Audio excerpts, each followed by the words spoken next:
I grew up in Dyer, between Dyer and St. John. My parents, grandfathers, and uncles, we had a farm. And we would farm probably 150 acres every year. And during my junior year in high school, I think it was junior, somewhere in there, some of the guys were starting to get drafted to go to Vietnam.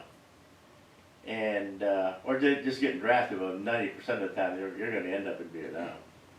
So then I went, at that time we had the Selective Service Board in Crown Point in the basement.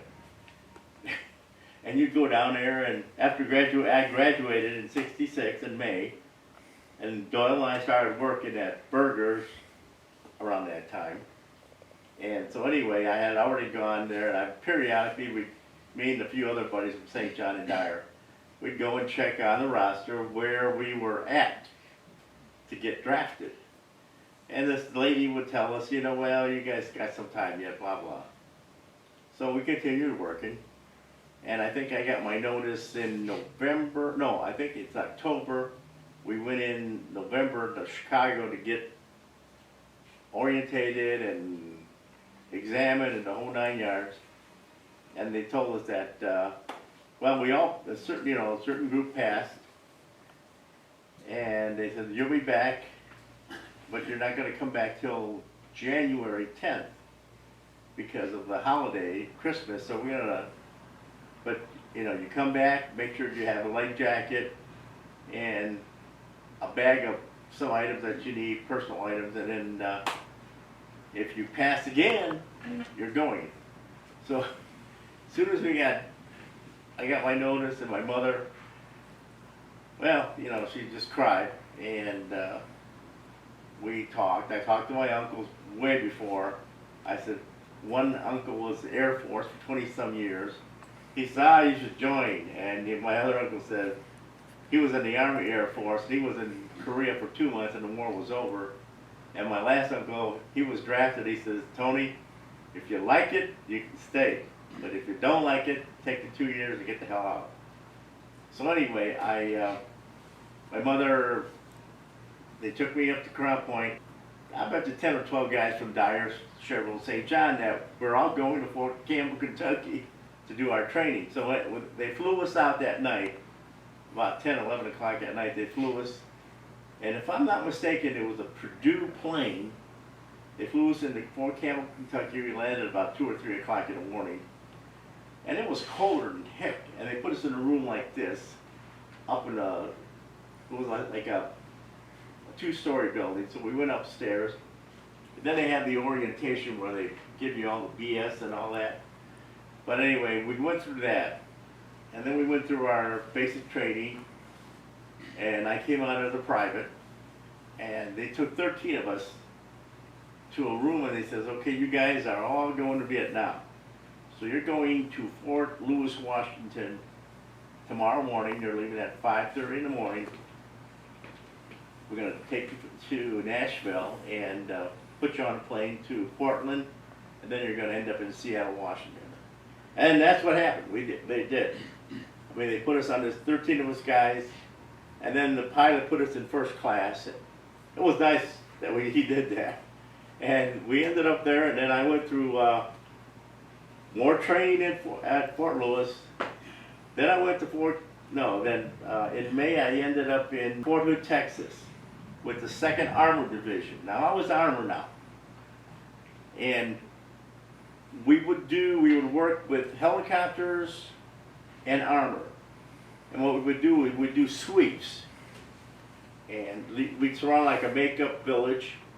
We had no idea what the hell we're doing. We're just surrounding this village, and you got a 50 on each one of them, APC. We'd have maybe 20 or 25 of these things out there surrounded. And we're playing a game. And then all of a sudden,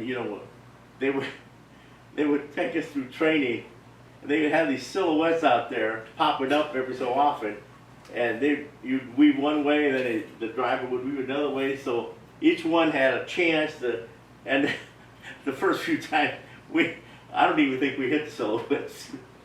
But anyway, they taught us how to spray, because that's how it was. In a machine gun, you just spray.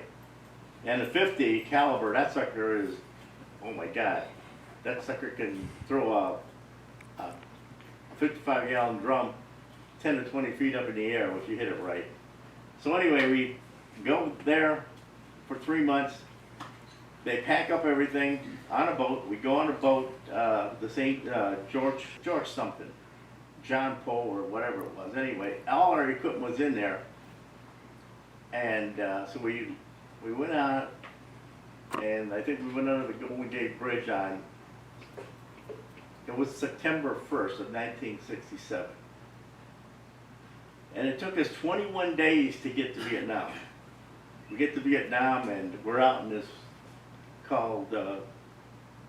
place called Cun Yan. And it's like a big bay there. And you had all kinds of ships out there. It's like, scared the hell out of us because like, damn, what are we doing here? So that night they didn't let us get off the ship, but the next morning they took us off. But that night you could see tracers and hear bombs, and like, oh, we're scared to death. We don't know what we're doing, and what are we gonna do? So anyway, about within a week, they moved us up 50 miles up from where we landed. It's a place called LZ Uplift. It had a mountain right next to us, and on this big mountain, they had 2 twin 40s up there, 2 dusters, and they would shoot into the mountain. The whole area was nothing but mountains. I mean, you could do 360 degrees, and all you see is mountains. So every night, at either 11, midnight, 1 o'clock in the morning, this gun would shoot out there.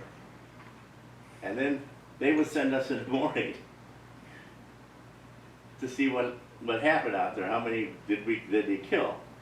So we'd fly. There was an APC group, and I was one of the guys that did assaults with a team that it was my team. So anyway, we take out 4 helicopters, and you put 8 guys in each helicopter, and we'd work with 30 guys. And as soon as we go out there, we've already got an idea of what we're doing. We got everything planned out. We know that we're going to go so many meters, and that's as far as we're going. So this way, when you radio back, they know where you're at, you know where you're at. So anyway, we would find all these dead bodies, and I'm like, damn, is this how Vietnam is? And you're just like, what is this? I mean, we didn't do anything yet. We hadn't even got into combat. But on October 31st,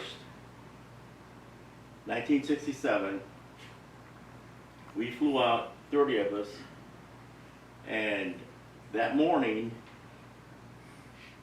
and they put us on this, we had to go up this mountain. It was called Tiger Mountain. It's right next to the South China Sea. The South China Sea is on that. I mean, it's like 75 miles of coastline. So we went up in this, and I was a point man. I was the one going up, and I was point man coming down. So on the way up there, there was only like one trail. You couldn't really, I mean, it was bushes, and weeds, and all this thick grass in there. So we finally get up to the top. They do the surveillance. No big deal. Nothing, So then now we're coming down. Get about halfway down, and you could see where they had brushed the trail. And I'm like, ooh. So I sent word back. I says, they brushed the trail. So word goes back. And finally, then they sent another word back, pick up the pace. So I'm moving a little quicker. So that night, we get down there, and our other group was already in another firefight somewhere else, so they couldn't get us. And the helicopters they said, well, we'll just spend the night here. So we picked an area. Everybody dug a hole. You dig a foxhole. And my hole was facing the mountain, right there. And about, we're brand new. We've been there maybe 2 weeks, 3 weeks at the most. really haven't really had any exchange of fire. And all of a sudden, 9:30 at night, you hear these guys with the bugle. I swear to God, somebody on the bugle, and it was like a human wave coming down. And we just start shooting, and they started motoring our area there, our perimeter, and we opened up on everything right there in front of us. Well, they got my sergeant, the sergeant that didn't want to go. He was one of our sergeants. He was a platoon sergeant, actually. And he had been in there 14 years, and he kept telling us at Fort Hood, he says, this is your, this is your war, not my war. I'm too old, and I'm this and that. But he ended up in Vietnam with us. But anyway, he got a mortar right in his chest the first night. And I think another guy got wounded, one or two other guys got wounded. And he was already dead, so we couldn't do anything. And then all of a sudden, we got all these helicopters flying around, and we give them the grid quarters of hit that mountain. We don't care where you hit it, just hit it. So we had gunships coming in, dropping and everything, and 1 o'clock in the morning, here we go again. Another group comes down. I'm like, damn, this is not good, And one of the guys says, well, my gun's jammed. I said, yeah, what are you going to do? So finally we just started shooting again, spraying all of us into the mountains. It didn't matter where, just into the mountains. So anyway, that settled down a little bit. Back again, 4 o'clock in the morning, 4:30 in the morning. Here they come again. It's like, damn, these guys don't want to quit. We're scared. We're like, what are we going to do? And to be honest with you, that hole got bigger.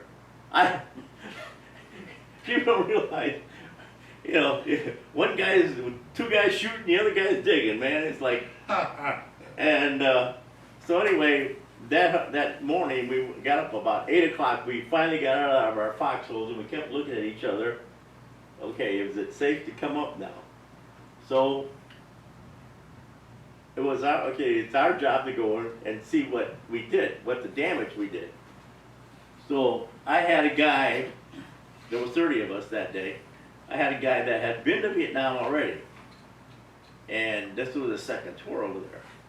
He said, come on, Gutierrez, let's go. We gotta go check them out. I said, okay. So about 4 or 5 of us go up to this, we had killed 8 of them, right in front of it. This kid, the guy that had been there, he goes up, turns over, and he shoots him. And I'm like, what are you doing, Villarreal? He's from Arizona, Villarreal, a Mexican kid. Shoots him. I says, I'm making sure they're dead. I say, yeah, whatever, go. Then this other guy that had been in Vietnam already, he turns them over, opens their mouth, and if there's gold in there, he takes the pliers and he pulls the gold out. He has a little pouch. He's not, I'm here to make money. And, he was one of these guys. And he's turning every face, and we're looking. And so, what pissed me off about when we killed them, they had Johnson & Johnson Band-Aid kits. They had Coke in there. They had a different kind of Coke bottle in there. And papers of, their loved ones or their kids. But what puzzled me the most was how young these kids are. They were like my little brothers that we were, shooting, and it's just, they only weighed maybe 110 pounds. Little guys, skinny little bones, and I'm like, damn, these guys are kicking our ass. So anyway, that's when I was with the APC unit. So around December, I was getting promoted again to sergeant. So they told me, well, you got a choice. You can stay with the cab, or you can stay with the 1st and the 50th. The armored division. I said, you know what? But then I see all these APCs getting blown up. And I started getting scared. So then one afternoon we get called out, not in the same area, maybe 10 miles south of where we had just got hit a few days before that. And it's a coconut plantation. Okay? So we take all these APCs, and now we got 2 flamethrowers with us, and we're gonna sweep this coconut plant. It's like, I don't know, a huge plantation, let's put it that way. And as we're sweeping with our APCs, we have the Armins behind us. They're trying to shoot over ours. And one of the guys just about was ready to turn that M60 and, you know, open up on them.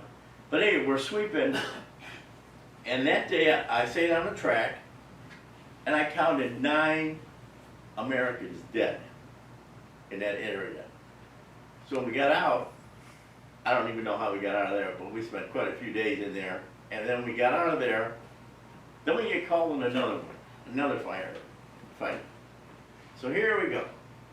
But we're flying, you know. I was with an air assault group. So my guys are already there fighting the enemy on a mountain, because they had surrounded the mountain. So we fly back in, us 30 guys fly back in to help them. We're going up the hill. And the APCs, one of them is burning. I mean, it is literally burning. It's got a big hole in it, and the fire's going on it. And then we start going up the hill to help these guys that were pinned down. And to my left was my sergeant, no further from here than the cameraman. And all of a sudden, he gets hit. Now this is the second sergeant that I trained with at Fort Hood. He gets hit. He just falls, and I'm like, son of a bitch. And the medic goes up to him and he says, he's gone. I said, wow. He hit. He fell. So then we're moving up. Then we get up to a certain point, and we couldn't go any further. I mean, they were kicking our butts. So one of the guys says, you know, let's get whatever we can. So I went inside one of the APCs. I grabbed. It's a big starlight scope. It's a, you know, you monitor on the 50, and you can see at night, you know, a little dust in there. It's the green thing. But anyway, I get one of those, and now we're running back because my lieutenant called in an airstrike. So you got a Phantom, you know, F4s coming in. So now you got to get the hell out of there because napalm is coming. So, and there's one track that's working, and so, and it's on fire too. And the driver says, "Keep." He's staying in there. He's, you know. So we get on the side of the APC, and he kind of walked us down to the part where we could, you know, run. And once we passed where you could hear the bullets on the other side hitting the APC, and all of a sudden it goes, boom, boom, boom, and he says, "That's the farther I'm going." He gets out, he joins us. And we're running back to our friendly, you know, forces in the back there. And it's like hurling dead bodies. You're running, and you're jumping over dead bodies here and there. Like, this is BS, man. You know. So anyway, we got through that war, and we got through that one. Now it's coming around December. Now I'm just giving you the highlights. There's a lot more, but that's too much time. So anyway, then from there I ended up getting promoted. I flew in one morning after being out there in the jungle for maybe 5 or 6 days with the guys. It was like a MASH. If you look at MASH on the TV, it was a camp like that. So they said, well, we got 2 deuce and a halves going to Fool Cat to see the Bob Hope show. And I'm like, hey, all right. So a bunch of us, we went, took showers, stupid showers, you know, just got water pouring over you. We go in there, change our fatigues, and at 10:30 we went, it was 50 miles south from where we were at, and we took 2 deuce and a halves and a couple of Jeeps and a helicopter in the air in case we needed it. And I got to see the Bob Hope show with Raquel Welch. Wow. And that was pretty cool. It was like, wow. And we drive in there, and, you know, we're not, these guys are like in the States, all dressed up. We're looking like, yeah, you know, our fatigues are all cruddy and everything. So anyway, we got to see the Bob Hope show, and I seen her, and once that was over, a couple days later, I was sent up north with a calf. my first mission up there was flying into Wade, the Citadel there, the city where it's like, I guess, the Imperial City they call it, and it's all beautiful, covered with trees. I mean, it's they're beautiful French buildings. But we ended up on the north side of this Plume River, and this was during the Tet Offensive in 1968. It was like the end of January. We fly in there. We fly into a rice paddy that's probably 300-400 acres. And the helicopters dropped us in the middle of this rice paddy. Now we got to get to the bank of the river, because on the other side, that guy, he's got a machine gun and he's spraying everybody out here. So in the meantime, we're crawling, and when we flew in, there was two or three helicopters already blown up. So we're crawling, and we can't get in there. We're pinned down. We can't get to the bank. Sergeant Pearson and myself, we crawl around because the river was starting to bend a little bit. So we crawled over there, and we finally got around the bend, and we threw grenades in the water. And when the grenades were shooting up in the water, the guys could get up and move. So finally we got everybody there right underneath this, and nobody wanted to put their head up to see where the machine gun was at. We were too scared. So anyway, but that day, it took us a half a day just to go a half a block or a block. That's how bad it was. And you're smelly, your stink gets. Vietnam was a deplorable place, vile. I mean, you would get a headache just smelling the damn country. So anyway, we were in Hue for about maybe 5-7 days. I got two new guys. We got two new guys from Germany that came in to replace some of the guys, because we lost about 3 or 4 guys, and maybe 5 guys got wounded in that 3 or 4 days that were there. And one guy, we tried to get him, and we couldn't get him. And then one of the guys was really bleeding bad, so my RTO called in the helicopter, and the guy told us, he said, my RTO tells me, he says, Tony, you got 3 seconds, 1,000, 2,000, 3,000, you better have him on that ship. So we grabbed this guy. The helicopter came down, it was like 1 or 2 o'clock in the morning. He comes down as close as we can get him, and we literally throw this guy. He was in a poncho. We grab him and we throw him on a helicopter. And I told one of the guys, God, do you think we killed him? Because, man, he was bleeding. He had to get out of there. And the pilots, I tell you, they were unbelievable. They would come in and they would risk their lives more than we did, because when we needed them suckers were there, and with firepower, with gunships flying around. But the biggest thing that we had to do is medevac that person out of there, because the longer he stays there, the longer he bleeds. It's harder to for them to take care of him at the end. So then from there, we ended up a little bit west of the city there, the Citadel. And these 2 guys that came in, one guy was from Chicago, and one guy was from, I don't know where he was from, but anyway, they came in from Germany to replace some of the guys, because we were really losing a bunch of guys at one time. So anyway, these 2 guys come in, this one big guy, and he says, well, I'm from Chicago. And just down, I was, oh my God. I said, well, I'm from Indiana. So we, he says, so we put him in one of the platoon. We put him in 3rd platoon because he had a buddy there. So anyway, the next couple days later, we sent a squad out to do an ambush.